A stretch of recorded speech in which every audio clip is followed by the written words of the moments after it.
Bom, hoje eu quero falar sobre o fenômeno no judeu, né? O fenômeno judeu é algo que deixa qualquer pessoa impressionada quando começa a pegar os dados, né? Pelo menos dados contemporâneos, da prosperidade desse povo. E não somente da prosperidade contemporânea, mas quando você pega a história dos judeus, você vê que a história dos judeus é uma história fenomenal, algo, eu falo no sentido espiritual da coisa. Então hoje eu queria falar um pouco sobre esse fenômeno e até contar, não sei você, mas quando eu era jovenzinho, a gente brincava, né? Será que tem algum judeu pobre? Então, com certeza deve haver judeu pobre, não tem dúvida nenhuma, mas era já evidente que os judeus eles se destacavam fortemente em relação à parte de prosperidade financeira. E eu sempre fiquei me perguntando por que isso acontece com os judeus e não acontece com a gente. Não acontece comigo, a prosperidade financeira, como esses homens, né, esses judeus, têm sobre eles. Então, só pelo fato de eles serem judeus, eu ficava perguntando, só pelo fato.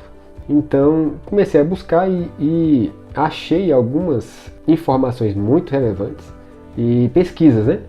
Tem uma pesquisa muito interessante que mostra a quantidade de prosperidade que esse povo judeu tem ali nos Estados Unidos, que foi a pesquisa que foi feita, poderia ter sido feita no mundo todo, mas foi feita ali nos Estados Unidos. Então, nos Estados Unidos fizeram uma pesquisa que pegaram toda a população americana e pesquisaram quantos por cento existia de judeu nessa população. Identificaram que existia em torno de 2% de judeus nos Estados Unidos. Contando toda a população, só 2% eram judeus ali.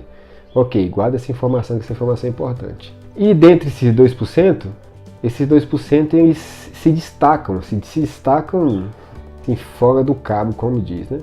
Eles, só para você ter uma ideia, a revista Forbes, ela pegou os 400 homens mais ricos dos Estados Unidos, e dentre esses 400 homens mais ricos, né, dos Estados Unidos, uma faixa de 40% dentre todos esses 400 homens, sabe o que são? Judeus. Dos 400 homens mais ricos dos Estados Unidos, 40% são judeus. Só essa informação já é bastante para você ficar assim, muito impressionado com esse percentual tão alto para apenas 2% da população judeu. Uma outra estatística, dentre todos os prêmios, né, Nobel que houve, 25% foram dados para quem? Judeus. Realmente é muito impressionante, né? Assim, tem que existir alguma coisa sobrenatural sobre esse povo para que isso tudo aconteça. Por mais que você seja cético, não sei se você é religioso que está vendo esse vídeo, mas por mais que você seja não religioso, ateu, enfim, mas essa realidade não podemos negar. Uma outra estatística, tem várias outras, mas eu vou só citar 3. Uma outra estatística é que 1/3 dos multimilionários dos Estados Unidos são o quê? Judeus. Então, tem várias outras estatísticas, mas peguei essas 3 para mostrar para você que realmente os judeus ele é um povo especial, é um povo diferenciado, ao tamanho do país deles, e causa tanta confusão no mundo todo, né? Os olhos estão ali voltados para Israel. Enfim, esse povo se destaca em tudo que eles fazem. Então é um povo que deve sim colocar nós devemos colocar os nossos olhos ali para saber o que está acontecendo. E eu perguntei para mim mesmo o que esses caras fazem para que eles sejam tão prósperos. Eu queria contar uma historinha bem rápida, uma historinha de um contador judeu. Tá? O cliente dele fez uma pergunta, tá certo, para o contador. E o contador era judeu.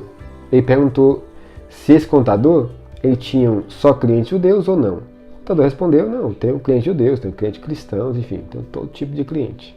E ele perguntou, dentre os empresários judeus e empresários cristãos, você pode me falar quem mais prospera? E aí conta, né, que o contador riu, pensou, e sem hesitar disse, sem dúvida nenhuma, judeus se destacam 10-1. 10-1.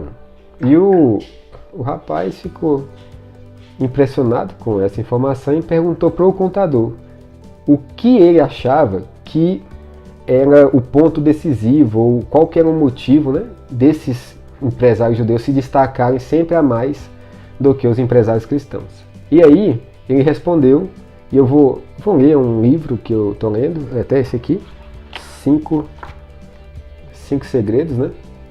E logo no início, bem no prefácio, ele já conta essa história, e olha a resposta do contador judeu.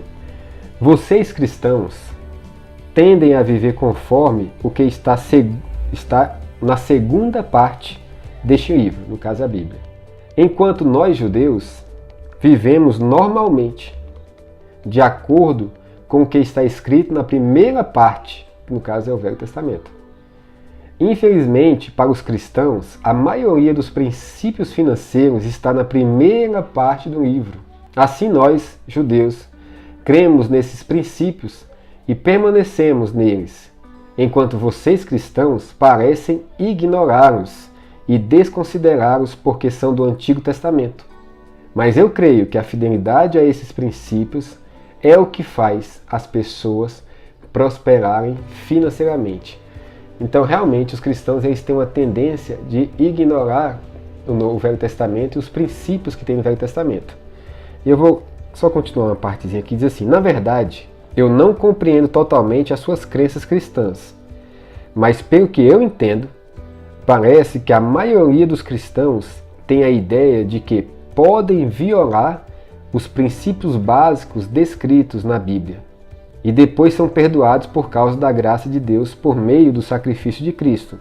Assim, acredito que tudo estará em ordem. Além do mais, parece-me que a maioria dos cristãos acha que não precisa prestar nenhuma atenção aos princípios financeiros explicados em Provérbios ou no Antigo Testamento, porque fazem parte da lei. Como os cristãos estão em Cristo e não estão mais debaixo da lei, não sentem a necessidade de permanecer nesses princípios financeiros do Antigo Testamento. E aí, essa é a resposta desse contador.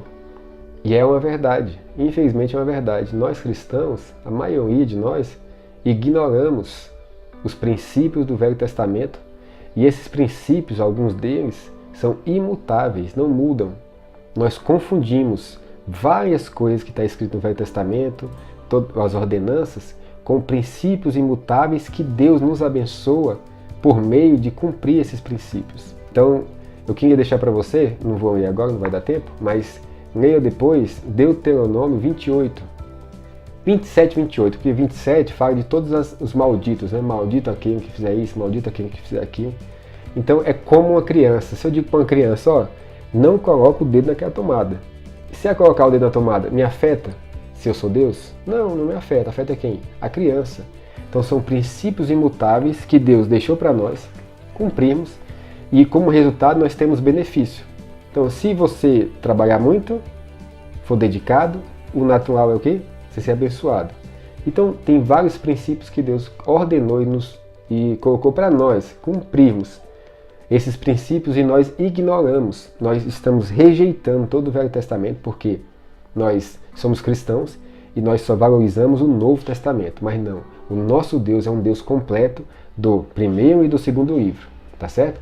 Então Deus abençoe você, que você possa pedir graça de Deus para Deus mostrar para você quais são os princípios que nós, como cristãos, devemos cumprir, os princípios principalmente que eu estou querendo focar aqui nesse vídeo, aos princípios financeiros. Nós não devemos ficar apegados a dinheiro, mas nós devemos sim ser prósperos e pegar esse dinheiro que não é nosso, recebendo de Deus através de uma prudência, tá certo?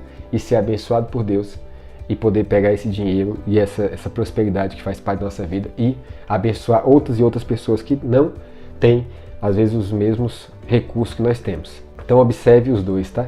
Observe o Velho e o Novo Testamento, porque o Deus que eu sirvo é o Deus que é do Velho e do Novo Testamento. Então Deus abençoe, não esquece, por favor nos ajude, compartilha, se inscreve no canal e dê um like, por favor, dá um like aí, tá certo? Que isso nos ajuda também ao vídeo ficar mais visível no YouTube, tá bom? Então, até o próximo vídeo e até mais.